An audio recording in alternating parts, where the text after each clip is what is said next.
Hello everyone, welcome to our YouTube channel. हमारा आज का सेशन अगेन बिजनेस लॉ पे है और आज हम लोग लास्ट 50 एमसीक्यूज पर डिस्कशन करने वाले हैं। आज का सेशन बहुत रेलेवेंट होगा, रीज़न बीइंग आज हम लोग maximum question negotiable instrument act से लिए हैं और बाकी मैच द फॉलोइंग पे हम लोग डिस्कशन करेंगे। मैच द फॉलोइंग से आपके छोटे छोटे सारे कॉन्सेप्ट, सारे सेक्शंस लर्न हो जाएंगे। तो चलो फिर जल्दी से अपना आज का सेशन स्टार्ट करते हैं, जहाँ हमारे पास सबसे पहला क्वेश्चन है, cheque is crossed when it bears across its face an addition of the name of the banker either with or without the words not negotiable, specially general restrictive, none of the above. Correct answer होगा A, specially. Under Section 118 of the Negotiable Instrument Act 1881, it is presumed until the contrary is proved that every transfer of a negotiable instrument was made before its maturity. Next, who among the following cannot cross a check? Drawer कर सकता है, holder कर सकता है, banker कर सकता है, but foreigner नहीं कर सकता. Next, the presumption as to the date of a negotiable instrument under Section 118 is that every negotiable instrument bearing date was made or drawn on such date. Next, where a check is crossed journally, the banker on whom it is drawn shall not pay it otherwise than to a banker. The Negotiable Instrument Act is applicable to whole of India. The Negotiable Instrument Act 1881 came into force on 1st March 1882. Next, the term negotiable instrument is defined in Section 13. Next, the undertaking contained in a promissory note to pay a certain sum of money, ये हमेशा क्या होगा, unconditional होगा. Next, which of these is not a negotiable instrument as per the Negotiable Instrument Act 1881? Next, dash is not a negotiable instrument as per customs and usage. आप देखो, अगर negotiable instrument की बात करें तो as per law तीन negotiable instrument होते हैं. पहला है प्रॉमिसरी नोट, फिर है बिल ऑफ एक्सचेंज और फिर है check.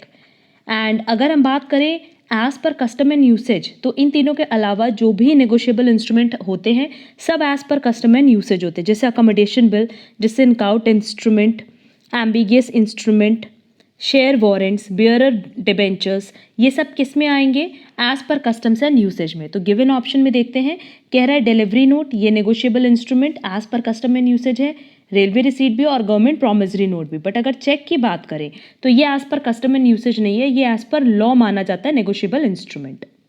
N instrument incomplete in one way or another, इसको हम क्या कहते हैं, inchoate instrument. A bill of exchange contains unconditional order. Next, cheque क्या है, बिल ऑफ एक्सचेंज है. Next, a corporation can be party to a negotiable instrument if, अगर वो ऑथराइज्ड है आर्टिकल ऑफ एसोसिएशन से तब वो पार्टी बन सकती है. The grace period for payment of a negotiable instrument other than payable on demand, 3 दिन का ग्रेस डेज अलाउड होता है. The term a check in the electronic form is defined in the Negotiable Instrument Act 1881 under Section 6 subsection A. Next, if a minor draws, endorses, delivers or negotiates an instrument, such instrument binds all parties to the instrument including the minor. Correct answer होगा C, all parties to the instrument except the minor. How many parties are involved in a bill of exchange? Bill of exchange में हमेशा 3 party होती है. Next, a promissory note, bill of exchange or check drawn or made in India and made payable in or drawn upon any person resident in India is treated as an inland instrument. Next, if an instrument may be construed either as a promissory note or bill of exchange, तो ये basically क्या है, N ambiguous instrument, क्योंकि यहाँ पे surety नहीं है कि वो प्रॉमिसरी नोट होगा या बिल ऑफ एक्सचेंज, तो किसी न किसी सेंस में वो इनकम्प्लीट है.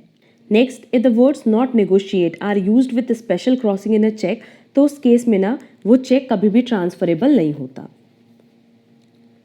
Next, crossing of a cheque affects the negotiating of the cheque, mode of payment of the cheque, both A and B. अगर क्रॉस कर रहे हैं तो उसकी negotiability and mode of payment हम लोग दोनों ही अफेक्ट करें, तो करेक्ट आंसर होगा C. When a promissory note, bill of exchange or check is transferred to any person so as to continue the person the holder thereof, तो उस तरह के इंस्ट्रूमेंट को हम कहते हैं negotiated. The maturity of a promissory note or bill of exchange is the date at which it falls due.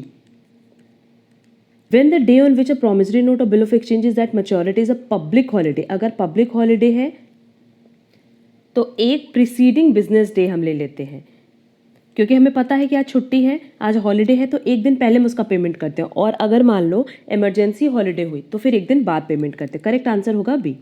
Next, a bearer instrument is negotiated by delivery only. Next, a bill of exchange must be in writing, unconditional, properly stamped. Correct answer होगा D, all of the above. A promissory note must be again writing, unconditional, sign by the maker. Correct answer होगा D, all of the above. कितनी parties bill of exchange में होती है? 3। Promissory note में कितनी parties होती हैं? 2। And check में कितनी पार्टीज होती है? Again 3। A bill of exchange does not require, ना तो उसमें क्रॉसिंग की जरूरत है ना एक्सेप्टेंस की जरूरत है। करेक्ट आंसर होगा C, both. When an instrument is drawn conditionally, ये भी हमने लास्ट क्लास में डिस्कस किया था, इसका करेक्ट आंसर होगा A, escrow instrument. When a cheque is payable across a counter of a bank, तो उसको हम कहते हैं open cheque. Dash days grace period is allowed for pay, a cheque is always payable on demand. Correct answer होगा B. Next, अब negotiable instrument की बात करें तो ये section 13 of negotiable instrument act 1881 में डिफाइन किया गया है। प्रोमिसरी नोट ये section 4 of negotiable instrument act 1881 में डिफाइन किया गया है। बिल ऑफ एक्सचेंज इसके लिए सेक्शन 5 है, चेक के लिए सेक्शन 6 है, एंड होल्डर के लिए सेक्शन 8 है। इसी तरीके से आप लोगों को सेक्शन याद होगा कि नेगोशिएबल इंस्ट्रूमेंट का सेक्शन 13, प्रोमिसरी नोट का सेक्शन 4, बिल ऑफ एक्सचेंज के लिए सेक्शन 5, चेक के लिए सेक्शन 6 एंड होल्डर के लिए section 8। Clear? Next match the following है। अब ग्रेस डेज की बात करें तो 3 ग्रेस डेज मिलते हैं। प्रोमिसरी नोट ये अनकंडीशनल अंडरटेकिंग है, बिल ऑफ एक्सचेंज ये अनकंडीशनल ऑर्डर है, होल्डर इन ड्यू कोर्स ये सेक्शन 9 में बताया गया है of negotiable instrument act 1881, and inchoate instrument क्या है? एक incomplete instrument.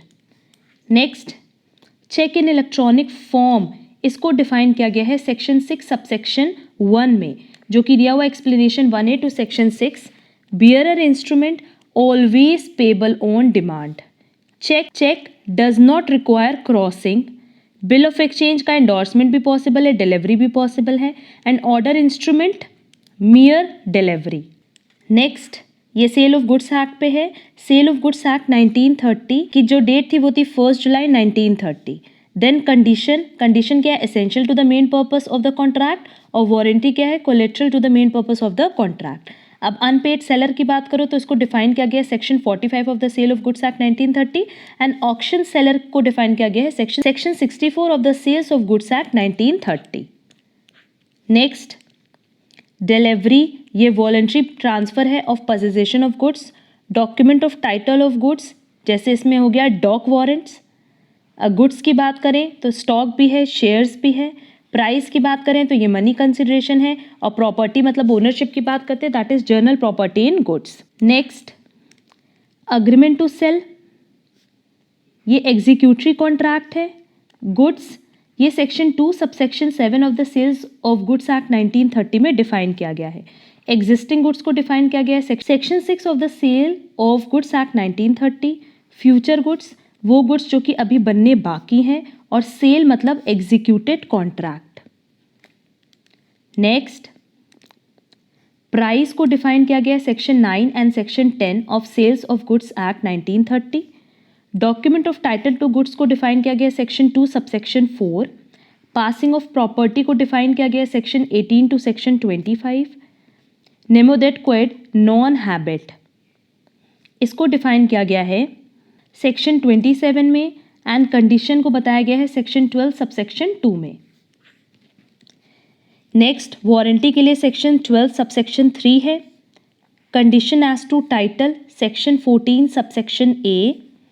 Cell by description section 15। Condition as to quality और फिटनेस इसको सेक्शन 16 में डिफाइन किया है, एंड डॉक्ट्रिन ऑफ सेविटेम्प्टर का मतलब होता है let the buyer beware.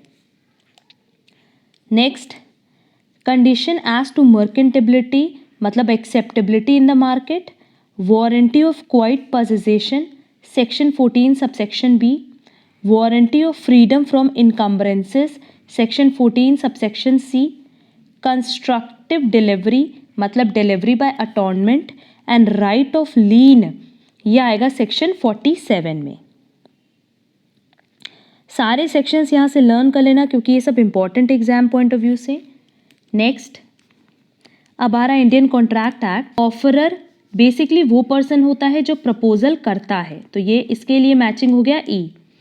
Consideration, इसको डिफाइन किया गया है सेक्शन 2 सबसेक्शन डी में, तो इसका मैच हो गया ए। कंसेंसस एड इडिम मतलब minds, meeting of mind that is identity of minds, तो इसके लिए करेक्ट आंसर हो गया डी। अग्रीमेंट, अग्रीमेंट में क्या होता है, ऑफर होता है, एक्सेप्टेंस होता है, तो ये हो गया आई। और कॉन्ट्रैक्ट में क्या होता है, अग्रीमेंट के साथ साथ इन्फोर्सेबिलिटी ऑफ लॉ, तो ये हो गया के। पेरोल कॉन्ट्रैक्ट्स सिंपल कॉन्ट्रैक्ट्स होता है, तो इसके लिए हो गया बी। वॉइड एब इनिशियो जो कि from the very beginning void कहलाता है, इसके लिए हो गया सी। एंड कंसेंट, इसको सेक्शन 13 में डिफाइन किया गया है, तो ये हो गया एफ। अब जो इसमें एक्स्ट्रा ऑप्शंस दिए हैं, journal offer, section 14 and formal contracts का कोई भी मैचिंग इसमें नहीं है। Next, cross offer, identical offer होता है, मतलब दो लोग एक दूसरे को ऑफर देते, कोई एक्सेप्टेंस नहीं होता, तो इसका करेक्ट आंसर होगा डी। जितने भी कॉन्ट्रैक्ट्स होते हैं वो अग्रीमेंट्स तो होंगे ही होंगे, तो ये हो गया आई। एग्जीक्यूटेड कॉन्ट्रैक्ट्स मतलब जहाँ पे पार्टीज अपनी अपनी परफॉर्मेंस कर चुकी होती है, तो इसका करेक्ट आंसर होगा G. Specific offer, offer made to an individual or group, किसी एक पर्टिकुलर पर्सन या ग्रुप को जब आप ऑफर करते हो तो वो कहता है स्पेसिफिक, वो कहलाता है स्पेसिफिक ऑफर। अब देखो एक्सप्रेस कॉन्ट्रैक्ट के लिए ये एक्सप्रेस नहीं है, ये इम्प्लाइड है, क्योंकि एक्सप्रेस के लिए इसमें करेक्ट ऑप्शन नहीं दिया है। इम्प्लाइड कॉन्ट्रैक्ट वो कॉन्ट्रैक्ट होता है जो कि by conduct of the parties होता है, तो ये हो जाएगा ए। एक्सेप्टेंस है सेक्शन 2 सबसेक्शन बी में, तो ये हो जाएगा बी। प्रोमिजर एंड प्रोमिजी, इसको डिफाइन किया गया है सेक्शन 2 सबसेक्शन सी में, तो ये हो जाएगा एफ। और वैलिड कॉन्ट्रैक्ट वो होता है जो इन्फोर्सेबल एट लॉ होता है, तो आंसर हो जाएगा के। अब इसमें जो जो ऑप्शन बचा वो है section 10 promisor and revocation of offer. तो सेक्शन 10 में तो ये बताया कि एक वैलिड कॉन्ट्रैक्ट के लिए क्या क्या रिक्वायरमेंट्स हैं, ये तो होपफुली सबको याद होगा। रिवोकेशन ऑफ ऑफर मतलब ऑफर को कैंसिल करना, और प्रोमिजर, क्योंकि देखो अगर हम लोग बात करें सेक्शन 2C की, हम लोग बात करें अगर सेक्शन 2 सबसेक्शन सी की, तो इसमें यही बताया गया है कि वो पर्सन जो प्रपोजल करता है उसको प्रोमिजर कहते हैं, और वो पर्सन जो प्रपोजल एक्सेप्ट करता है उसको प्रोमिजी कहते हैं। Next, agreement offer plus acceptance that is C. Contract agreement plus enforceability at law that is F. Consensus ad idem मतलब identity of minds. Essentials of valid contract, जो essentials है valid contract के वो कहाँ mention है, section 10 में, अभी हमने ऊपर बताया, तो इसके लिए हो गया H. Void contract which ceases to be enforceable by law that is B. Simple contracts के लिए क्या हो जाएगा, पेरोल कॉन्ट्रैक्ट, ये भी अभी ऊपर डिस्कस किया था। Void agreement section 2 subsection G that is D. General offer an offer made to an specific person, general offer के लिए देखो an offer made to a specific person नहीं होगा, होल वर्ल्ड होगा, क्योंकि यहाँ पे आपसे जनरल ऑफर पूछा, और जनरल ऑफर मतलब जो पूरे वर्ल्ड को हम लोग ऑफर देते हैं वो। यहाँ पे ये स्टेटमेंट करेक्ट कर लेंगे, क्योंकि स्पेसिफिक पर्सन को अगर देते तो वो स्पेसिफिक ऑफर हो जाता। क्लियर, तो इसका करेक्ट आंसर होगा E. Advertisement for sale in newspaper, invitation to offer that is J. और लास्ट बचा मेरा एक्सेप्टेंस, तो एक्सेप्टेंस के लिए हो जाएगा section 2 subsection B, that is correct answer होगा जी। नेक्स्ट, रिवोकेशन, इसका मतलब है मीन्स टेकिंग बैक, कि आप अपने कॉन्ट्रैक्ट को कैंसिल कर रहे हो। मोड्स ऑफ रिवोकेशन के बारे में दिया है सेक्शन 6 में, तो इसका करेक्ट आंसर होगा एफ। ड्रंकार्ड कौन होता है, अनसाउंड माइंड में इंक्लूड किया जाता है, दैट इज करेक्ट आंसर होगा ए।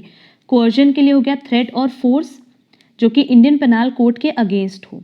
Consideration quid pro quo, that is something in return. Quantum meruit as much as is earned, that is J, मतलब जितना आपने किसी के सामान की वैल्यू यूज, मतलब जितने वैल्यू के आपने सामान यूज किया है उतना आपको रिफंड करना होगा। Finder of lost goods section 71 that is C. Novation substituting of a new contract E. Goods displayed in a shop with a price tag, इसको हम कहते हैं invitation to offer. And standing offer क्या हो जाएगा, open offer. Next, यहाँ देखो 200 questions complete हो गए, बट कुछ एक्स्ट्रा क्वेश्चंस हमने इंक्लूड किए हैं सो दैट और बेसिक कॉन्सेप्ट्स आपके हम क्लियर कर पाए।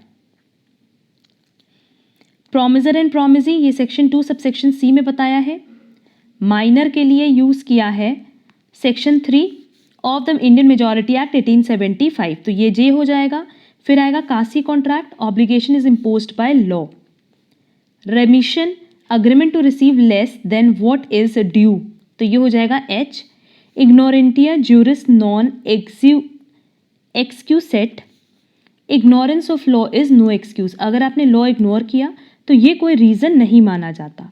मेंटल कोअर्जन मतलब undue influence. Lunatic, temporary incapacity. Legal relationship, Balfour versus Balfour. Agreement with minor is void, ये पता है मोहिरो बीबी वर्सेस दामोदर घोष के केस में। एंड वॉइड कॉन्ट्रैक्ट को डिफाइन किया गया सेक्शन 2 सबसेक्शन जे में। एंड आज का लास्ट एक्स्ट्रा क्वेश्चन हमारा एरर इन कॉजा मतलब absence of free consent. Quasi contract section 68 to 72 में डिफाइन किया गया है। गारंटी कॉन्ट्रैक्ट, इसमें बेसिकली 3 पार्टीज होती हैं। Error in consensus, absence of consent. Wagering agreement void होता है हमेशा। इंश्योरेंस कॉन्ट्रैक्ट कंटिंजेंट कॉन्ट्रैक्ट माना जाता है। कंटिंजेंट कॉन्ट्रैक्ट को सेक्शन 32 टू सेक्शन 36 में डिफाइन किया गया है। डैमेजेस, इसके लिए सेक्शन 73 है इंडियन कॉन्ट्रैक्ट एक्ट का।